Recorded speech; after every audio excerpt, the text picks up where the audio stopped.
ఈ దేశంలో ఎవరు ఎంతమంది ఉన్నారో లెక్క తేలాలి. దామాష ప్రకారం నిధులు నియామకాలు చేపట్టాలి అనే ఆలోచన కాంగ్రెస్ పార్టీ నిర్ణయం తీసుకున్నది. ఇది కాంగ్రెస్ పార్టీ విధానపరమైన నిర్ణయం. ఒక్కసారి కాంగ్రెస్ పార్టీ విధానపరమైన నిర్ణయం తీసుకున్నప్పుడు రాహుల్ గాంధీ గారు స్పష్టంగా పాదయాత్ర సందర్భంలో చెప్పిండు, మేము ఎక్కడ అధికారంలోకి వచ్చిన వెంబడే కులగణన చేసి తీరుతాము. కేంద్రంలో కూడా ఎర్రకోట మీద జెండా ఎగిరేసి ఈ దేశంలో జనగణనలో కులగణను చేర్చి ప్రతి కులం యొక్క లెక్క తేల్చి ఉద్యోగ ఉపాధి అవకాశాలే కాదు రాజకీయ రిజర్వేషన్లు కూడా పెంచుతాం దామాష ప్రకారం అని చెప్పి రాహుల్ గాంధీ గారు చెప్పడం జరిగింది.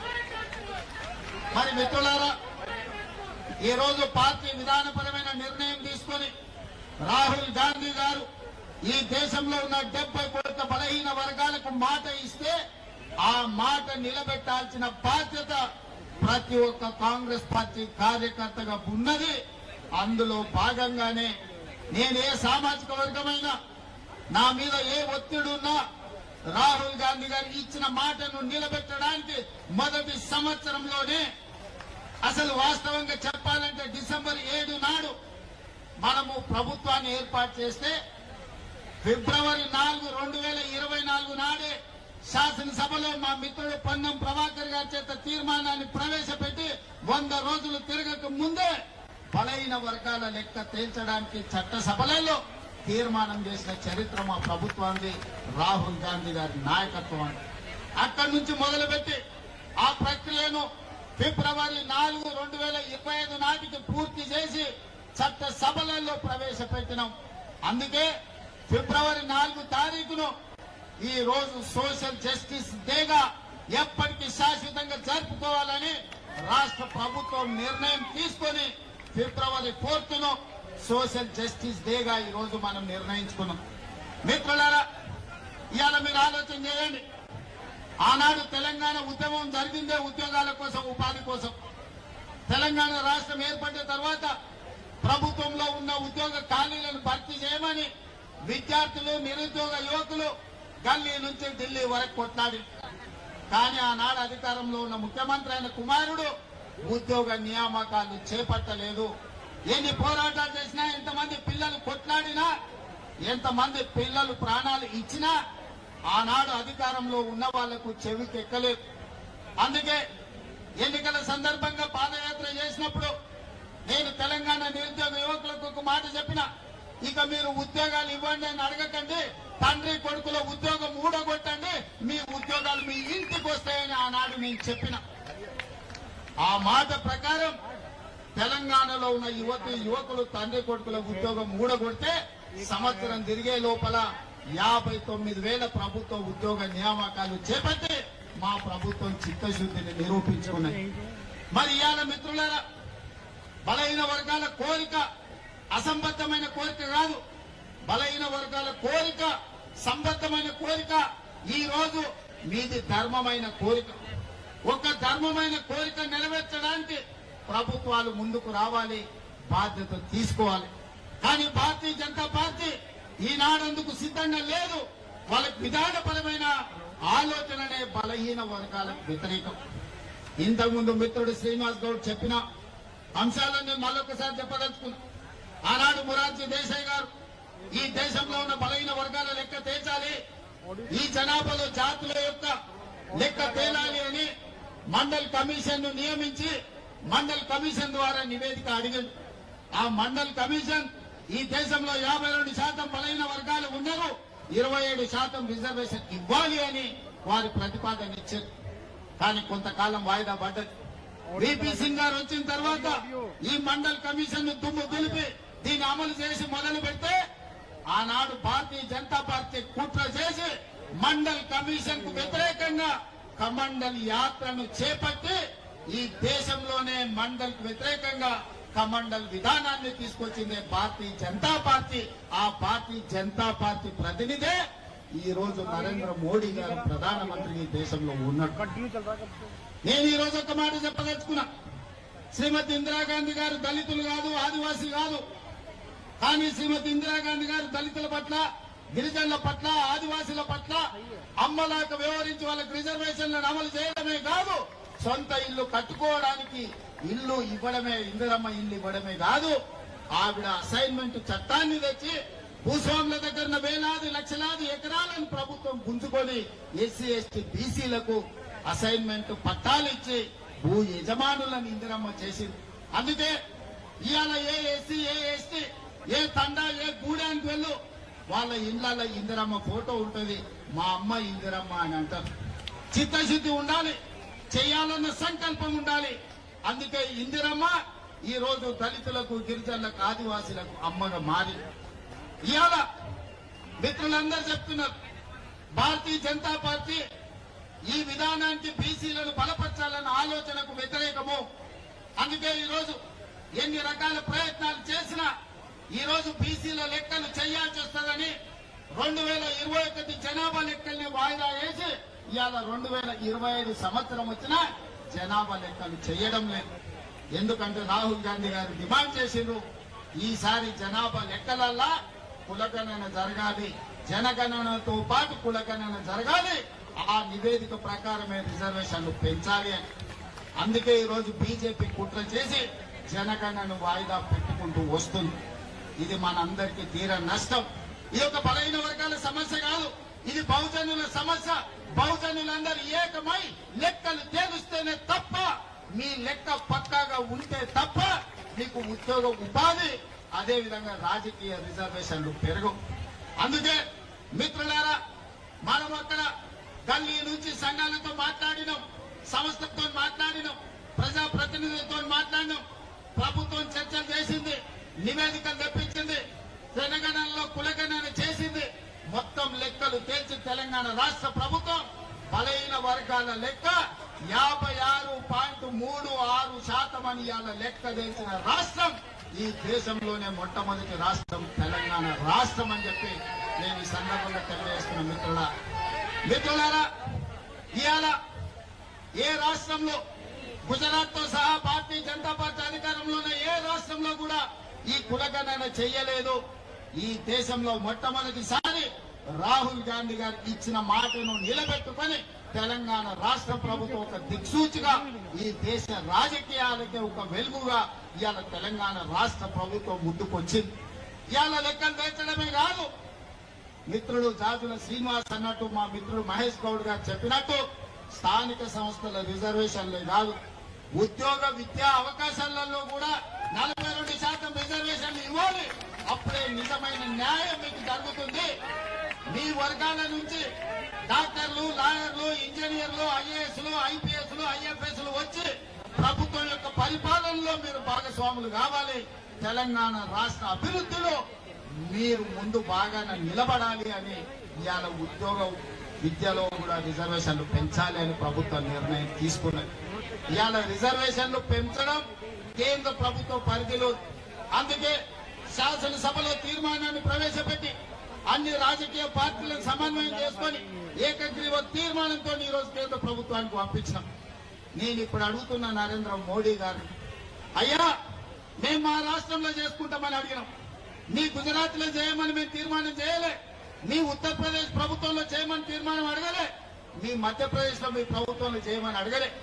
మా తెలంగాణలో మా 4 కోట్ల ప్రజలల్లా మా బలహీన వర్గాల సోదరులకు 42% రిజర్వేషన్లు ఇస్తాం, మేము మాకు అనుమతి ఇవ్వండి అని మేము తీర్మానం చేస్తే నరేంద్ర మోడీ గారు మీకు వచ్చిన కష్టమైంది అని నేను అడుగుతున్నా.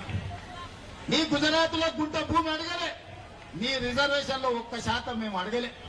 మేము మా తెలంగాణలో మా పిల్లల చదువులకు, మా పిల్లల ఉద్యోగాలకు, మా సోదరుల రాజకీయ అవకాశాల కోసం ఇవాళ మేము 42% రిజర్వేషన్ ఇస్తామని మా ప్రజలు ఎన్నుకున్న శాసనసభలో ఇవాళ మేము తీర్మానం చేసినాం.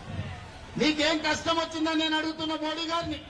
మీ దాంట్లో భాగస్వామ్యం అడగలే, ఢిల్లీలో మీ కుర్చీ కూడా మేము అడగలే, ఎర్రకోట మీద మేము జెండా ఎగరేస్తామని చెప్పలే. మా దగ్గర మా బలహీన వర్గాల లెక్క తేలింది, మా రిజర్వేషన్లు పెంచుకుంటాం, మాకు అనుమతి ఇవ్వండి మోడీ గారు మహాప్రభుడు అని అక్కడి నుంచి తీర్మానం పంపించినాం. అయినా పలకలే. బండి సంజయ్ని కలిసిండు, ధర్మపురి అరవింద్ని కలిసిండు, కిషన్ రెడ్డిని కలిసిండు. మా పిల్లలు విజ్ఞప్తి చేసిరు, మా సోదరులు పోయి డిమాండ్ చేసిరు. వాళ్ళు పలకలే, వాళ్ళు మళ్ళీ చూడలే. అందుకే ఇవాళ గల్లీలో ఉండి చెప్తే మీకు వినిపిస్తలేదు. అందుకే ఢిల్లీకి వచ్చి చెప్తాం, మోడీ గారు మీరు వినండి, జంతర్ మంతర్లో మా గొంతు వినిపిస్తున్నాం. ఇవాళ ఢిల్లీకి వచ్చినాం. ఆనాడు కురుక్షేత్రం సందర్భంగా ఒక మాట చెప్పిండు, ఆయనను పోయి రావలే హస్తినకు అని. ఆయనను పోయి రావలేను హస్తినకు అని యుద్ధానికి ముందు, కురుక్షేత్ర యుద్ధానికి ముందు పెద్దలు చెప్పారు. దాంట్లో భాగంగానే మా బలైన వర్గాల సోదరులతో కలిసి ఆయనను హస్తినకు వచ్చింది. ఈ రోజు ప్రధానమంత్రి గారు మీరు వినండి, మీరు మా గుండె సప్పుడు వినండి, మా ఆలోచనలు పంచుకోండి, మాకు అనుమతి ఇవ్వండి, అప్పుడు మీ గౌరవం ఉంటుంది. అదే తెలంగాణకు మిమ్మల్ని పిలిచి పార్టీలకు అతీతంగా 10 లక్షల మందితో బహిరంగ సభ ఏర్పాటు చేసి ప్రధానమంత్రిగా మిమ్మల్ని సన్మానించే బాధ్యత నేను తీసుకుంటా. మా రాష్ట్రంలో మాకు అనుమతి ఇవ్వండి, మేము సిద్ధంగా ఉన్నాం అమలు చేయడానికి. చట్టం అధికారం నీ చేతుల్లో ఉంది కదా అని మా మీద ఆధిపత్యం చెలాయించాలని ఆలోచన చెయ్యకు. మా మీద ఆధిపత్యం చెలాయించాలనుకుంటే నిజాంలకు రజాకర్లకు ఏ గతి పట్టిందో మీరు చూసారు. ఉమ్మడి రాష్ట్రంలో ఏం జరిగిందో మీరు చూసారు. తెలంగాణ రాష్ట్రంలో గడీల నుంచి పరిపాలన అందించాల్సిన వాళ్ళు ఇవాళ ఎక్కడున్నాడో చూసారు.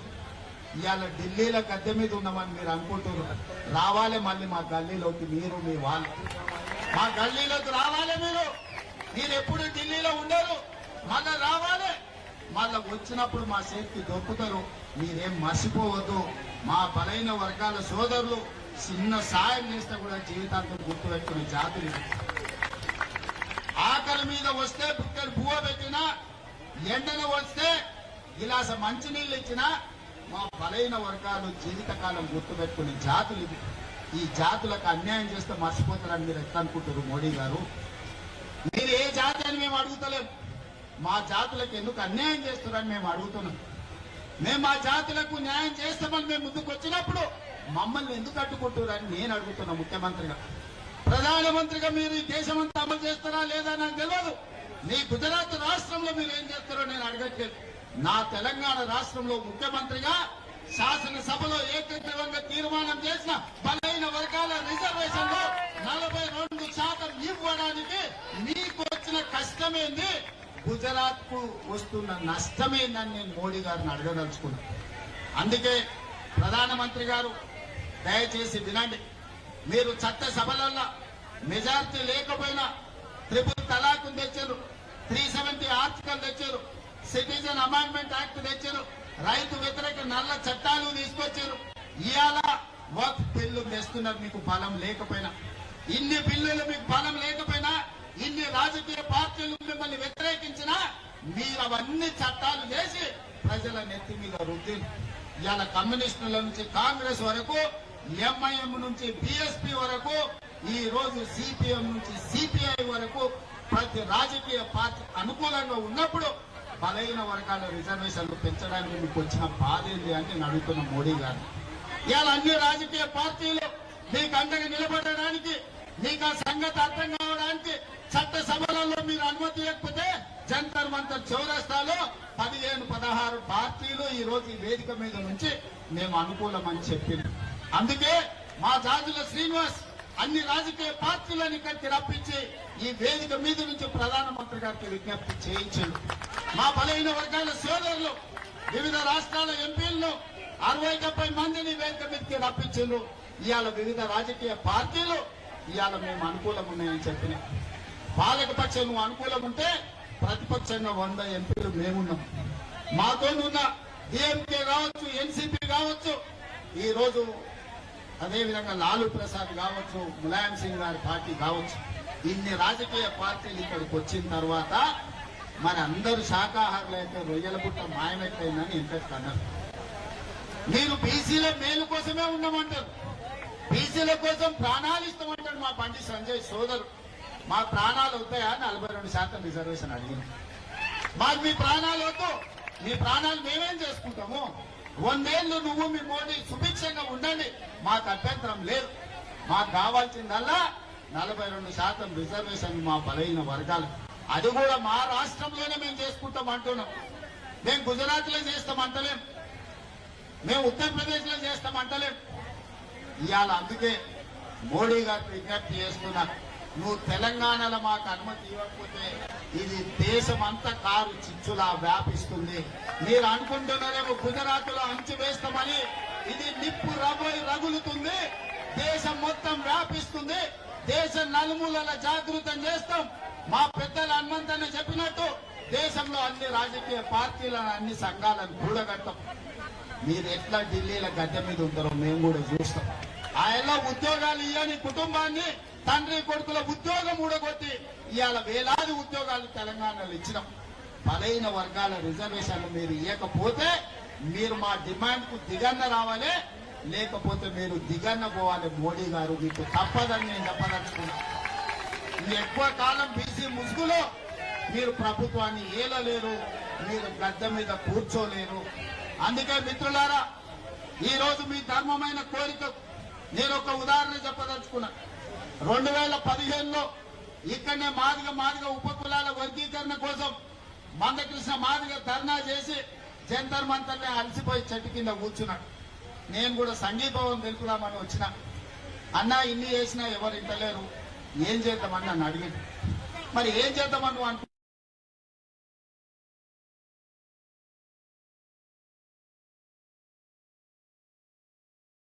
అంటే నాకైతే ఆలోచన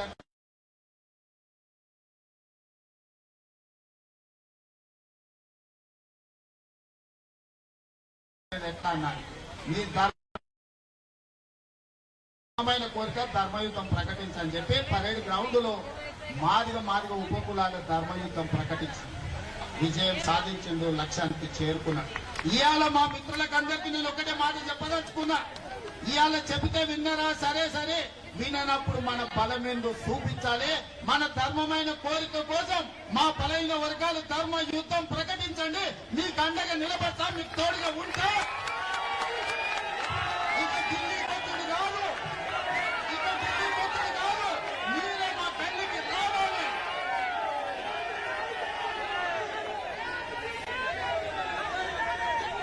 నరేంద్ర మోడీ గారు వినండి, ఇక రాము ఢిల్లీకి, మీరే మా గల్లీలకు రావాలి.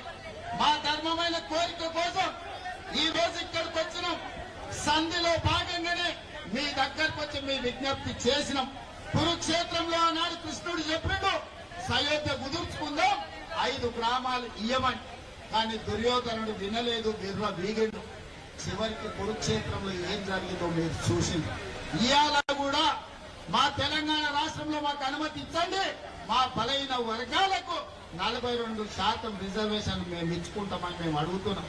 సయోధ్యలో భాగంగానే నరేంద్ర మోడీ గారికి ఈనాడు అస్థినకు వచ్చి మేము విజ్ఞప్తి చేస్తున్నాం.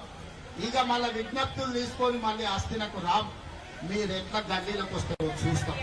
తొందరలోనే మా బలైన వర్గాల సోదరులకు, మా బహుజన సోదరులకు నేను విజ్ఞప్తి చేస్తున్నా.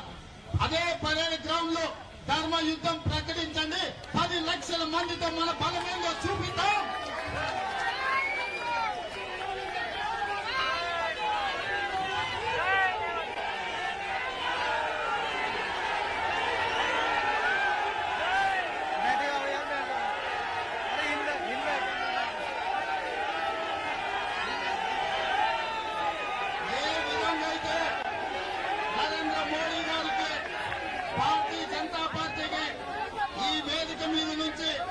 వేలాది మంది మా బహుజనుల సమక్షంలో భారతీయ జనతా పార్టీకి హెచ్చరిక జారీ చేస్తున్నా.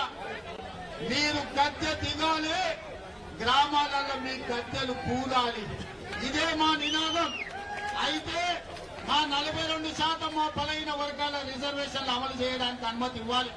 ఒకవేళ మా బలైన వర్గాల 42% రిజర్వేషన్లకు మీరు చట్టాలను మార్చి మాకు సాయం చేయకపోతే మీరు గద్దె దిగాల్సిందే, మీ గద్దెలు కూలాల్సిందే. గ్రామాలలో మా బలైన వర్గాల సోదరులారా, ఇప్పుడు రాకపోతే ఎప్పుడు రాదు, ఇప్పుడు రాకపోతే ఎప్పటికీ రాదు. ఇంత ఊపు మళ్ళీ దేవు.